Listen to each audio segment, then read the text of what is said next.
Om Namo Venkatesaya. Welcome to our channel. నేను మీ చైతన్యాన్ని. TTD నుంచి ఇప్పుడే బిగ్ అప్డేట్ రావడం జరిగింది. దివ్య దర్శనం టోకెన్స్లో మళ్ళీ కొన్ని మార్పులు చేయడం జరిగింది. దానికి సంబంధించిన వీడియోనే నేను మీకు చెప్పాలనుకుంటున్నాను. కాబట్టి నా వీడియోని నా ఛానల్ ఫస్ట్ టైం చూస్తున్నట్టే సబ్స్క్రైబ్ చేసుకోండి. వీడియోని చివరి దాకా చూడండి. తిరుమలకు కాలినడక వెళ్ళే భక్తుల కోసం మనకి దివ్య దర్శన టోకెన్స్ అనేవి రోజుకి 5,000 టికెట్స్ అనేది మరి టీటీ దేవస్థానం వాళ్ళు ప్రతిరోజు ఇస్తూ ఉంటారండి. ఈ 5,000 టోకెన్స్ అయిపోయిన తర్వాత మళ్ళీ ఉచిత దర్శనానికి భక్తులు వెళ్లాల్సి ఉంటుంది. అయితే కొన్ని కారణాల వల్ల గత 15 రోజుల నుంచి ఈ దివ్య దర్శన టోకెన్స్ అనేది మంజూరు చేయట్లేదు.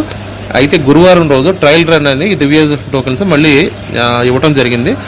ఈ శ్రీవారి మెట్టు మార్గంలో ఇచ్చిన దివ్య దర్శన టోకెన్స్ 12వ మెట్టు వద్ద కంపల్సరీ స్కాన్ చేయించుకోవాలి. స్కాన్ చేయించుకున్న వాళ్ళకి ఈ దర్శనం అనేది జరుగుతుంది. ఒకవేళ స్కాన్ చేయించుకోకుండా మీరు డైరెక్ట్గా తిరుమలకి వెళ్తే కనుక ఆ టికెట్ అనేది ఇన్వాలిడ్ అవుతుంది. కాబట్టి ఈ భక్తులు ఈ నోటిఫికేషన్ గమనించి మీరు కాలినడకను వెళ్ళేటప్పుడు స్టార్టింగ్లో తీసుకున్న టికెట్ 12వ మెట్టు వద్ద కంపల్సరీ స్కాన్ చేయించుకోవాలి.